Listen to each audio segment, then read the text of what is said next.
السلام علیکم ورحمۃ اللہ وبرکاتہ۔ اعوذ باللہ السمیع العلیم من الشیطان الرجیم من ہمزہ ونفخہ ونفثہ۔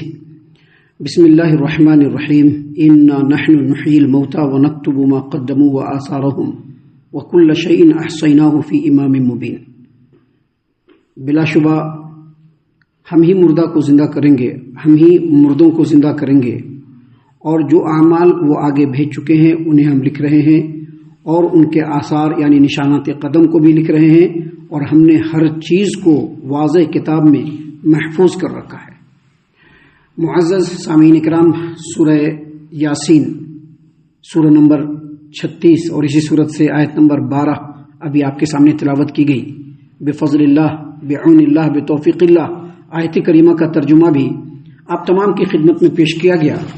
اللہ عز و جل نے فرمایا انا نحن نحیی الموتى، بے شک ہم ہی مردوں کو زندہ کریں گے، بے شک ہم ہی مردوں کو زندہ کریں گے۔ یہاں پر مردوں کو زندہ کریں گے کا مطلب بالکل صاف ہے، واضح ہے کہ جو انسان بھی مرے گا، مرنے کے بعد اللہ تبارک و تعالیٰ پھر اس کو دوبارہ زندہ کر کے قیامت کے میدان میں لائے گا۔ لیکن مفسرین اور شارحین نے یہاں پر بیان کیا ہے کہ یہاں پر اشارہ یہ ہے کہ اللہ اگر چاہے تو انسان کا دل جو مر جاتا ہے اللہ اس کو زندہ کر سکتا ہے۔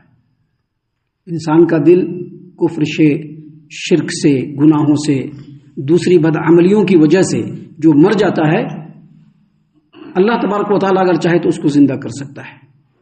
اس میں اس آیت کریمہ کی تشریح اور تفسیر میں حافظ ابن کثیر رحمۃ اللہ علیہ نے اپنی تفسیر ابن کثیر کے اندر سورۃ الحدید آیت نمبر 17 کو بیان فرمایا۔ وہاں پر انہوں نے کہا کہ اللہ تبارک و تعالیٰ نے سورۃ الحدید کے آیت نمبر 16 میں دلوں کے سخت ہونے کا ذکر کیا، دلوں کے سخت ہونے کا ذکر کیا، اور اس کے بعد اللہ تبارک و تعالیٰ نے فرمایا کہ اعلموا ان اللہ یحیی الارض بعد موتها قد بینا لکم الآیات لعلکم تعقلون، جان لو کہ اللہ ہی زمین کو مرنے کے بعد زندہ کرتا ہے، یقیناً ہم نے تمہارے لیے اپنی نشانیاں کھول کھول کر بیان کر دی ہیں تاکہ تم سمجھو۔ اس کا مطلب یہ ہے کہ جب اللہ تبارک و تعالیٰ زمین کو جو کہ بنجر ہو چکا ہے، بالکل کچھ بھی وہاں پر نہیں ہو سکتا ہے، اللہ اس کو بارش برسا کر کے زندہ کر سکتا ہے، تو اللہ تبارک و تعالیٰ دلوں کی سختی کو بھی اور مرے ہوئے دلوں کو بھی زندہ کر سکتا ہے۔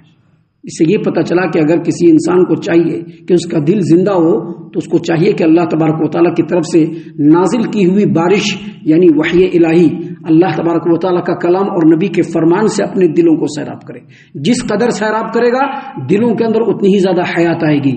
جس قدر اپنے دل کو اللہ تبارک و تعالیٰ کے اس وحی سے جو بارش سے بھی زیادہ اثر کرنے والا ہے، جتنا زیادہ سیراب کرے گا اللہ تعالیٰ اتنا ہی اس کے دل کے اندر رویدگی پیدا کرے گا، اس کے دل کے اندر زندگی پیدا کرے گا۔ اور اس سے یہ بھی سمجھنا چاہیے کہ اگر کبھی ایسا لگے کہ ہمارا دل سخت ہو رہا ہے، اس کو نرم کرنا ہے تو رب العالمین سے مانگیے، کیونکہ وہی دلوں کی سختی کو، دلوں کے مردہ پن کو دور کر سکتا ہے اور دلوں کے اندر حیات اور زندگی کو بخش سکتا ہے۔ تو اللہ تبارک و تعالیٰ نے یہاں پر فرمایا انا نحن نحیی الموتى، بے شک ہم ہی مردوں کو زندہ کرتے ہیں، اور آگے اللہ نے فرمایا ونکتب ما قدموا وآثارهم، اور ہم لکھ رہے ہیں جو کچھ وہ آگے بھیج چکے ہیں اور ان کے آثار یعنی نشانات قدم کو بھی۔ یہ جو آیت کریمہ کا ٹکڑا یہ بہت اہم ہے، جس کو ہمیں آج ہی سمجھ لینا ضروری ہے۔ سامعین کرام، اس آیت کریمہ کی تفصیل اور تفسیر یہ ہے کہ اللہ تبارک و تعالیٰ نے فرمایا وَنَكْتُبُ مَا قَدَّمُوا، ما قدموا کا مطلب اعمال جو بھیج چکے ہیں۔ ابھی ہم لوگ جتنے بھی اعمال کر لیتے ہیں وہ اللہ کی بارگاہ میں پہنچ جاتا ہے۔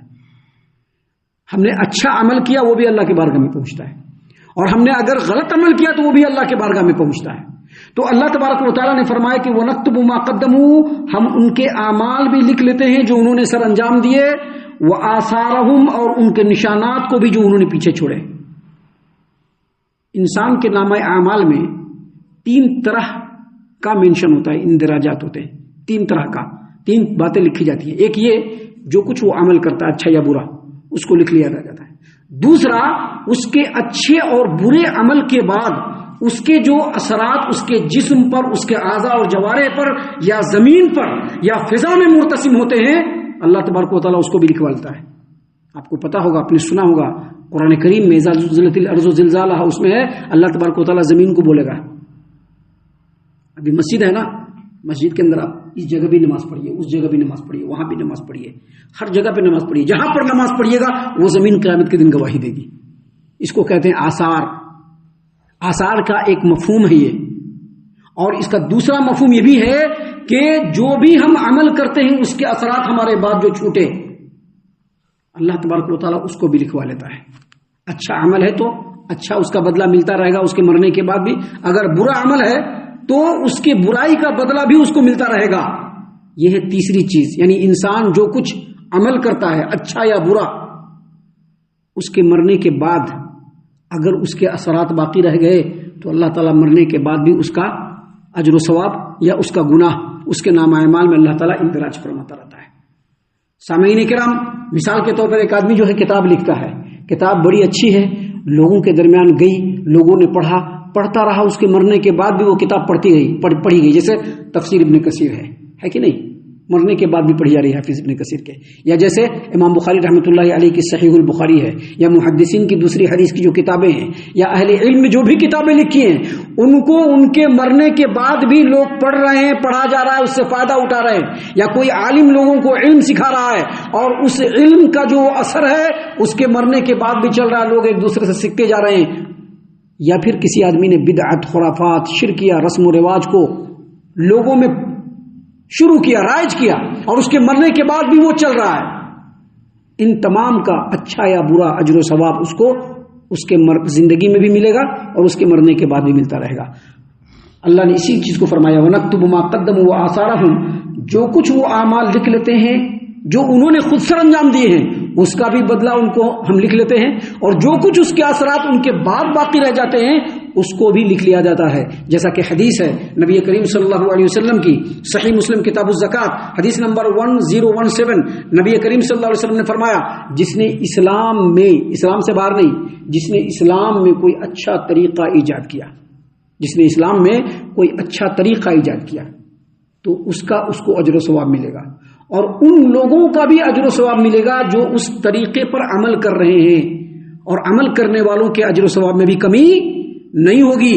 اور اگر کسی نے اسلام سے باہر نہیں، اسلام میں کسی برے طریقے کو ایجاد کیا، ابھی ہے نا پھول کے فاتحہ جانتے ہیں نا، رجب کے کنڈے جانتے ہیں نا، حضرت بی بی کا سنحق جانتے ہیں نا، یہ ساری چیزیں اسلام کے اندر لوگوں نے ایجاد کیا ہے. تو جس کسی نے اسلام میں برے طریقے کو ایجاد کیا اس کا گناہ اس کو ملے گا، اور اس کے طریقے پر چلنے والے جتنے لوگ ہیں ان کے کیے ہوئے عمل کا بھی گناہ ان کو پڑے گا، اور جو عمل گناہ کا کر رہے ہیں ان کے بھی اجر میں، ان کے بھی گناہ کے اس میں کوئی کمی نہیں ہونے والی ہے.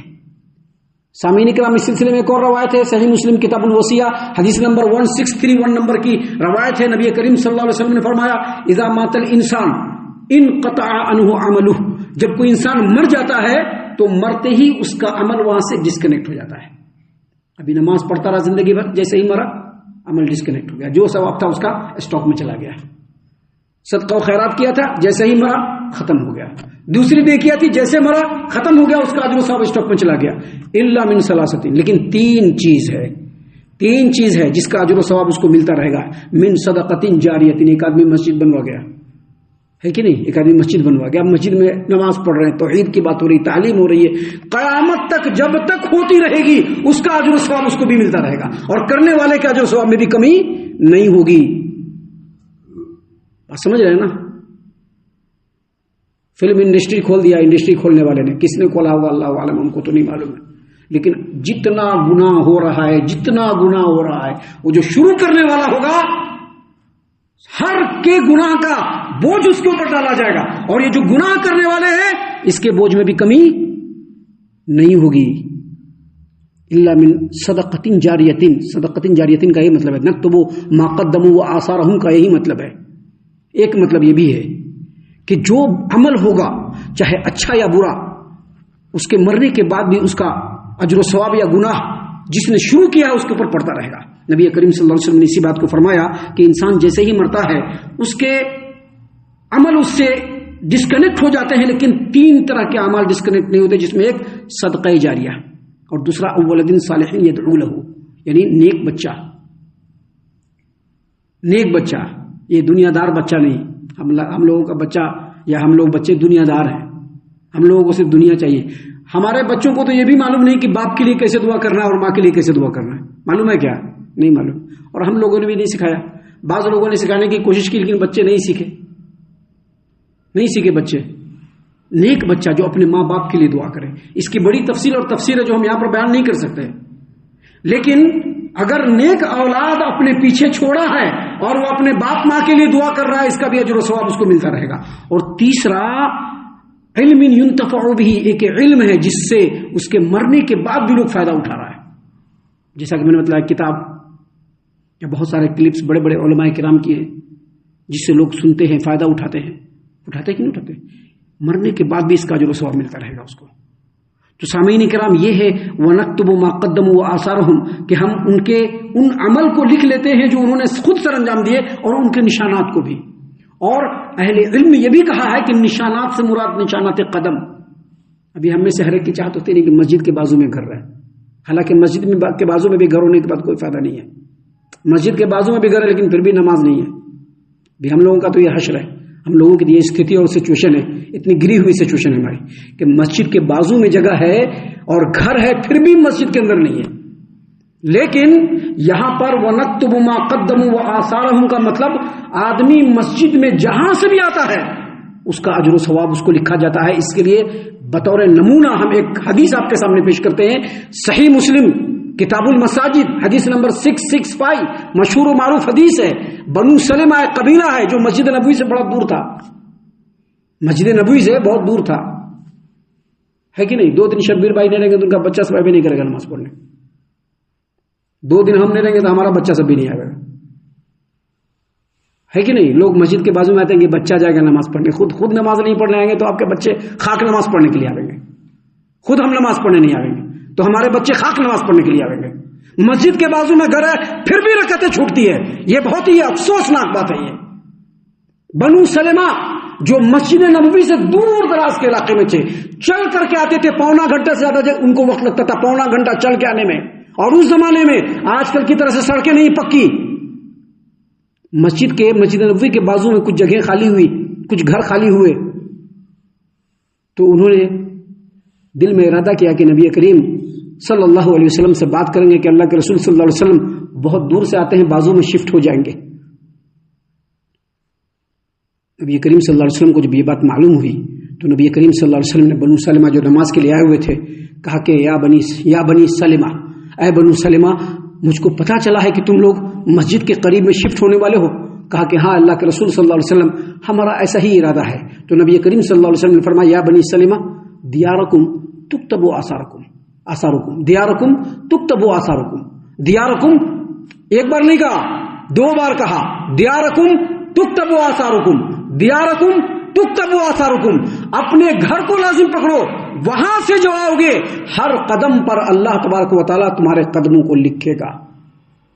یہ ہے وَنَكْتُبُ مَا قَدَّمُوا وَآثَارَهُمْ کہ ہم ان کے عملوں کو بھی لکھتے ہیں اور عمل کے لیے جو انہوں نے قدم اٹھایا اس کو بھی لکھتے ہیں.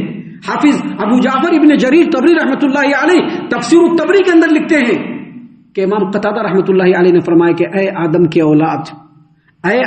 اولاد، ہر اللہ تبارک و تعالیٰ سے اگر تیرا کوئی معاملہ پوشیدہ ہوتا تو وہ قدم جو تم چلتے ہو جن کو ہوائیں مٹا دیتی ہیں وہ قدم اللہ سے پوشیدہ ہو جاتا. لیکن نہیں، تم جو بھی قدم اٹھاتے ہو اللہ تبارک و تعالیٰ کے ہاں اس قدم کو لکھ لیا جاتا ہے.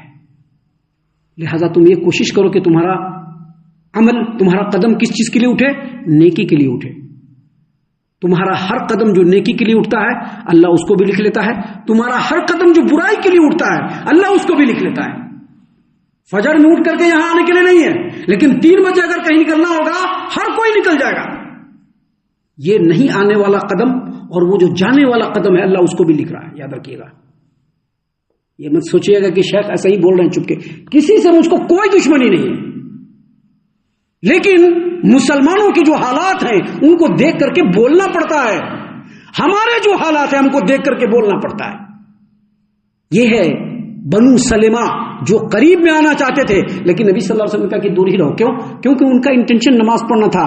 لوگوں کو دکھانا نہیں تھا، یا مجبوری میں نماز پڑھنا نہیں تھا، یا یہ نہیں تھا کہ اگر ہم نماز پڑھنے نہیں جائیں گے تو پتہ نہیں لوگ کیا بولیں گے. یہ نہیں تھا ان کا انٹینشن.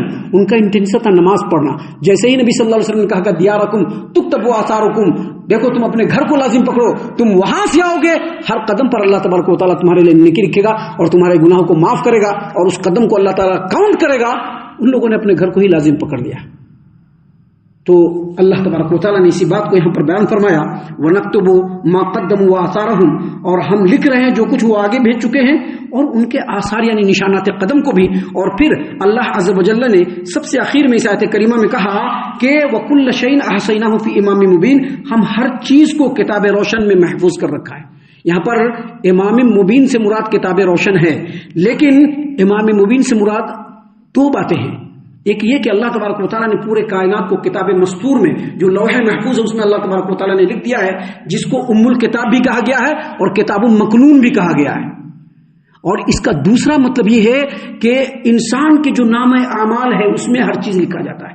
جیسا کہ اللہ تعالیٰ نے قرآن کریم سورہ بنی اسرائیل آیت نمبر 71 میں کہا یوم ندعو کل اناس بامامہم، قیامت کے دن ہم ہر ایک کو اس کے امام کے ساتھ لائیں گے. امام کے ساتھ لائیں گے کیا مطلب؟ اس کی کتاب کے ساتھ لائیں گے. کتاب کا مطلب نام اعمال آئے گا. اللہ تعالیٰ نے قرآن کریم سورۃ الزمر آیت نمبر 69 میں کہا وَوُضِعَ الْكِتَابُ وَجِيءَ بِالنَّبِيِّينَ وَالشُّهَدَاء، قیامت کے دن کتاب کو کھول کر رکھ دیا جائے. کون کتاب؟ وہی نام اعمال جس میں ہم نے عمل کیے ہوں گے. اگر اچھے عمل ہوں گے وہ بھی ہمارے سامنے ہوگا اور اگر برے عمل ہوں گے وہ بھی ہمارے سامنے ہوگا. اور نبیوں کو بھی بلایا جائے گا اور گواہی دینے والوں کو بھی بلایا جائے گا. بڑی تفصیل ہے اس کی، بہت ساری آیتیں ہیں جس کو پورا بیان نہیں کیا جا سکتا ہے، لیکن یہاں پر بتلا دیں کہ وَكُلَّ شَيْءٍ أَحْصَيْنَاهُ فِي إِمَامٍ مُبِينٍ کا ایک مطلب یہ بھی ہے کہ جو ہمارے نام اعمال ہے اس میں اللہ تبارک و تعالیٰ ہمارے ایک ایک چھوٹے اور بڑے تمام عملوں کو لکھتا جا رہا ہے، جس کو قیامت کے دن ہمارے سامنے کھول دیا جائے گا. ہم اللہ سے دعا کرتے ہیں کہ اللہ تعالیٰ ہم تمام کو ان تمام باتوں کے اوپر خوب خوب غور و فکر اور تدبر کرنے کے ساتھ ساتھ ان باتوں پر عمل کرنے کی بھی توفیق عنایت فرمائے. آمین. اللہ تعالیٰ ہم تمام کو صحیح معنوں میں پکا سچا مومن مسلمان بنائے، اللہ اور اس کے رسول صلی اللہ علیہ وسلم کی اطاعت و فرما برداری کرنے والا بنائے، صحابہ کرام رضی اللہ عنہم کے طریقے پر چلنے والا بنائے، جنت الفردوس میں جگہ عطا فرمائے. اے اللہ ہم تمام کو جہنم سے پناہ دے. اے رب العالمین ہم تمام کو جہنم سے پناہ دے. اے مالک الملک ہم تمام کو جہنم سے پناہ دے. آمین یا رب العالمین. وما علینا الا البلاغ المبین.